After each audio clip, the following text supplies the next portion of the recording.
안녕하세요. 저는 올해 28살이 된 여자입니다. 어릴 적부터 저는 엄마 없이 자랐습니다. 듣기로는 엄마가 어릴 적 저를 낳자마자 버리고 도망갔다고 하더군요. 갓난 아이였던 저를 아빠는 도저히 혼자 키울 수가 없었고, 그런 저를 고아원에 보내겠다던 아버지를 필사적으로 말리던 할머니의 말씀을 들었습니다. 할머니께서는 자기가 키우겠다며 말씀하셨고, 그렇게 저는 할머니 손에 자라나게 되었습니다. 엄마가 도망갔지만 둘이 혼인신고도 안 했고 본거 중에 생긴 아이였는데 책임지지도 못할 아이를 낳았으니 서로 내 책임이니 실랑이를 벌이다가 결국 이 사단이 난 거였죠. 그래도 아빠는 책임감이라도 있었는지 엄마한테 연락도 안 된다고 한탄을 하면서 할머니가 키운 닭이에 어쩔 수 없이 아빠도 같이 저를 키웠지만 그런 아빠마저도 제가 5살 때 사고로 돌아가셨습니다. 공사장에서 기계 불량으로 사고 나서 아버지가 목숨을 잃으시고 그 산재 보험금으로 할머니와 둘이서 살아왔었습니다. 저는 제가 생각이란 걸 자각하기 전에 엄마가 도망 나가서 엄마 얼굴조차도 기억 못하고 외가족도 전혀 모르고 있습니다. 저에게 부모라고는 오로지 할머니뿐이었으니까요. 둘이서 생활하는데 다행 아닌 다행이라면 아버지의 사망 보험금이 있었고 할머니의 식당 보조일과 더해서 생활비를 메꿔가며 살 수 있었습니다. 그렇게 할머니의 도움으로 저는 중학교, 고등학교 과정을 마치고 대학교에 입학할 무렵 할머니가 노안으로 돌아가셨습니다. 할머니는 저에게 돌아가시던 날 말씀하시길 여태껏 살면서 더도 말고 우리 손녀 20살 되는 것까지 꼭 보고 간다고 압착같이 버텼었는데 더도 말고 우리 손녀 20살 되는 것과 막상 그쯤 되니 우리 손녀가 시집가는 것까지 보고 싶은데 못 봐서 너무 슬프다며 할머니가 없어도 꼭 훌륭하게 살라며 제 손을 잡으며 말하시던 게 아직도 기억이 생생하게 남습니다. 그렇게 저희 할머니는 돌아가셨어요. 저는 장례식장에 혼자 앉아서 할머니의 영정사진을 멍하니 쳐다보고 있었고 문득 이제 앞길이 막막하더군요. 저는 막 이제 20살밖에 안 되었는데 말이지요. 할머니는 돌아가시기 전에 저에게 주신 돈은 합비라고 챙겨주신 게 있었어요. 다행히도 서울의 국립대를 들어가서 학비가 그렇게까지 많이 들지는 않았지만 현실적으로 이제 앞으로 먹고 살 길도 막막했습니다. 저는 20살의 나이에 세상에 홀로 남겨진 이 고아가 되었으니 할머니의 죽음을 슬퍼할 겨를도 없이 할머니와 같이 살던 집에서 나와 조그마한 원룸에 들어갔고 아르바이트의 학업을 병행하며 학교를 졸업하기까지 5년이란 시간이 걸렸습니다. 학교를 포기할까도 싶었지만 할머니의 죽기 전 소원이라며 졸업해서 훌륭한 사람이 되라고 할머니 말에 악착같이 돈을 모아서 다녔었네요. 그 이후 여러 아르바이트를 하며 대기업 취직시험을 보러 다녔고 끝내 2년 만에 대기업에 취직하여 회사를 입사하게 되었습니다. 취직하던 날 홀로 할머니 사진을 꺼내어 술 한잔 마시며 많이 울었습니다. 대학부터 회사에 취직해서도 저는 사람들과의 관계가 그렇게 쉽지는 않았습니다. 특히 부모님 이야기가 나올 때면 저는 공감 같은 건 전혀 할 수도 없었으니까요. 어릴 때부터 주변 사람들이 말하는 말 중 가장 싫어하는 말이 우리 엄마가 우리 아빠가입니다. 한 번도 불러본 적도 없는 그 말을 제가 어떻게 떠올리겠어요. 그런 인간관계를 어려워하던 저에게 회사 동기가 다가왔습니다. 저보다 나이는 어리지만 대학을 졸업하자마자 취직하여 기수는 동기였던 남자 항상 저에게 눈 안아거리면서 제 뒤를 졸졸 따라다니더군요. 듣기로는 집도 잘 산다 하고 딱 봐도 엄청 귀하게 자란 남자였습니다. 학교도 저보다 훨씬 좋은 곳을 나왔고 살면서 고생이라고는 안 했는지 손에 굳은 살 하나 없더라고요. 제가 동기 모임이나 회사에서도 잘 어울리질 못하고 있으면 언제나 부침성 있게 다가와서 저를 끌어다 놓고 챙겨주는데 정이란 게 무엇인지 점점 그런 동생이 듬직한 남자로 보이기 시작했고 저도 점점 끌리기 시작했었습니다. 그렇지만 저도 제 처지를 잘 알고 있습니다. 사실 대학생 때 처음으로 사귀었던 남자친구가 있었는데 남자친구의 엄마가 남자친구 모르게 몰래 찾아와서 우리 아들 그만 만났으면 좋겠다고 부모도 없는 아이 양 만나서 얼마나 고생을 시키려고 하냐며 쏘아붙이던 말에 저도 충격을 받아서 휴학도 하곤 했었거든요. 그 트라우마가 있어서 그 동기 남자에게 끌리는 제 모습에 또 겁이 났습니다. 그렇게 더 밀어내자 남자는 더욱 안달이 났는지 온갖 선물이며 말도 안 되는 억지를 부리며 데이트 약속을 잡는 등 저를 계속 설득하더군요. 그렇게 두어 달을 매달리던 남자가 계속 거절하며 밀어내었더니 알겠다며 자기는 이제는 지기 죽이는 여자들도 말고 페이그토록 싫은 가면 어쩔 수가 있지 않겠다며 하지만 후회 없이 매달리다.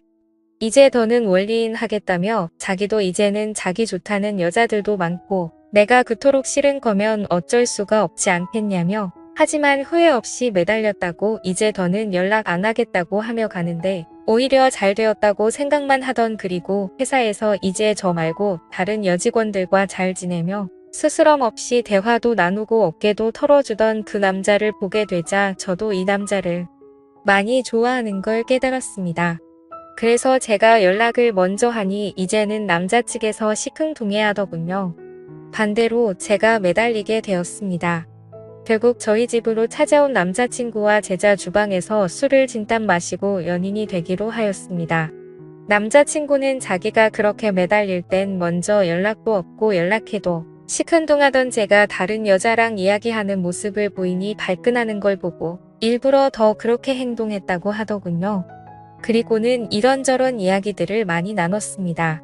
제가 가지고 있는 불안들 때문에 남자친구를 밀어낼 수밖에 없던 점 그리고 그런 이야기를 쉽게 해서 직장에 소문나는 것도 안 좋고 제 약점이라 말하기도 그랬다고 네가 다른 여자한테 그러는 모습을 견딜 수가 없었다고 비난하다고 하자 남자친구는 말하길 자기 어머니는 그럴 사람이 아니라고 진짜 사람도 좋고 좋으신 분이라며 저를 안심시키더군요.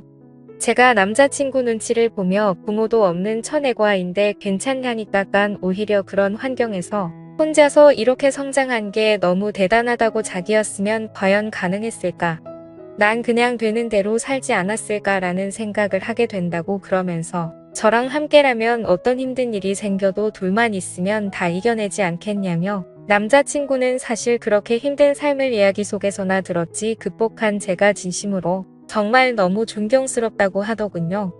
누나가 잘못한 게 아니라 누나의 환경이 그렇게 된 거라고 나도 환경이 그랬으면 오히려 누나보다 못했을 거라며 저를 안아주던 남자친구. 그날 너무나도 고마웠고 또한 저에 대한 제 상황을 이해받았다는 것에 감정이 갑자기 한순간에 받쳐 펑펑 안겨서 울었습니다. 그런 제 과거를 알았음에도 남자친구는 정말 내색 한 번 없이 언제나 저에게 지극정성이었고 사귄 지 시간이 지나도 항상 그대로였어요. 항상 주말이면 저희 집에서 생활하집기 하며 저에게 사랑한다는 말을 하던 남자친구. 저도 그동안에 힘들었던 제 인생을 정말 모두 보상받는 느낌이었습니다. 그러던 어느 날 남자친구는 이렇게 지내지 말고 슬슬 우리도 나이도 차가는데 결혼을 준비해보는 게 어떻겠냐고 자기 부모님을 만나보자는 말에 저는 겁을 먹었지만 남자친구의 진득한 설득에 처음으로 만나러 가게 되었습니다. 이렇게 처음 만난 부모님. 남자친구의 호언장담과 달리 아버님은 별말이 없으셨으나 예비 시어머님은 많이 날카로우셨습니다. 부모가 없다는 말에 고아원에서 자랐냐고 저에게 물으셨고 엄마는 얼굴을 본 적이 없고 아버지가 어릴 때 할머니 밑에서 저를 키우다 돌아가셔서 그 뒤로 할머니 밑에서 컸다고 말씀드렸더니 엄마 얼굴 모른다는 게 엄마가 돌아가신 거냐고 묻다군요. 그래서 저는 그건 아니라니깐. 예비 시어머님은 제가 들으라는 식으로 대놓고 남자친구에게 말하셨습니다. 어디서 저런 애를 데려왔냐고 여태까지 한 번도 속삭인 적이 없어서 너의 선택이라면 다 들어줬지만 이건 해도 너무한 거 아니냐고 저를 있는 대로 면박을 주더군요. 남자친구도 그런 엄마의 모습을 처음 봤는지 당황했지만 오히려 큰 소리로 저를 감싸며 저의 불우한 환경이 제 잘못도 아닌데 왜 그런 소리를 경우 없이 하시냐며 어머니랑 싸우더군요. 결국 저는 그날 밥 한 술 제대로 못 먹고 숨막히는 분위기 속에 있다가 집으로 돌아갔습니다. 남자친구는 저를 따라와 저랑 그냥 살고 혼인신고하겠다며 깨를 부리는 걸. 너까지 이러면 우리 둘이 진짜 아무것도 안 된다고. 부모 등지고 살 것도 아닌데 집에 가서 부모님 달래드리시라고. 나 같아도 나 같은 여자 우리 아들이 결혼한다 데려오면 솔직히 싫어할 거라고. 겨우겨우 남자친구를 집으로 돌려보냈습니다. 그렇게 우여곡절은 정말 더 많았고 예비시모는 저를 정말 증오하듯이 싫어했으나 자기 아들이 저 아니면 안 된다고 식음을 전폐하고 밖으로 또 안 나가자 결국 결혼을 허락해 주셨습니다. 그렇게 결혼을 준비하던 어느 날 제가 청첩장에 들어갈 부모님 문제로 시어머니께 연락드렸고 친모 이름은 모르고 아버지 이름만 올리겠다고 하자 참 가지가지한다며 허락했습니다. 그리고 청첩장 샘플을 드렸더니 시어머니의 얼굴이 너무나도 와락 변하는 겁니다. 덜덜 떨면서 아버지 이름이 도땡땡씨가 맞냐고 묻더군요. 맞다고 혹시 아시는 분이냐니깐 아무것도 아니라며 말하던 시어머니 그렇게 어느 정도 시일이 지나 저에게 갑자기 전화를 하시더니 조용히 따로 보자며 저희 집으로 찾아와서는 이 결혼은 안 된다고 딱 잘라서 말하더군요. 대체 이제 와서 왜 그러시냐고 청첩장도 이제 다 나오고 결혼식장도 계약금도 모두 걸어놨다니깐 저한테 서류를 한 장 보여주더군요. 친자 확인 검사서였습니다. 저랑 시어머니하고 친자 확인서였어요. 그걸 보자 저는 시어머니가 제 어머니 아는 걸 읽게 되었습니다. 제가 아무 말도 안 하고 가만히 있자 시어머니는 저에게 미안하다고 자기가 그땐 가난한 남자랑 한순간의 실수로 얘를 낳은 거라 도망친 거였다고 하더군요. 그래서 평생 잊고 살았는데 지기가 지은 죄가 이렇게 드러날 줄 몰랐다네요. 자기 남편이고 아들이고 자기의 과거를 모르니까 그냥 자신이 가지고 있는 돈 거의 전부 다 저한테 줄 테니 제발 그냥 아무 말 없이 해외라도 나가서 쉬다 오라고 모든 건 다 자기가 책임을 진다며 말했습니다. 그토록 그동안 저를 표독스럽게 갈구던 예비시모가 알고 봤더니 제가 어릴 때 버리고 떠나서 이 모든 불행을 만든 친엄마였다니 거짓말 같게도 이 모든 일은 사실이었습니다. 저는 제 이복동생과 살을 맞대며 살아왔던 것이었고 결혼까지 하려고 한 것이었죠.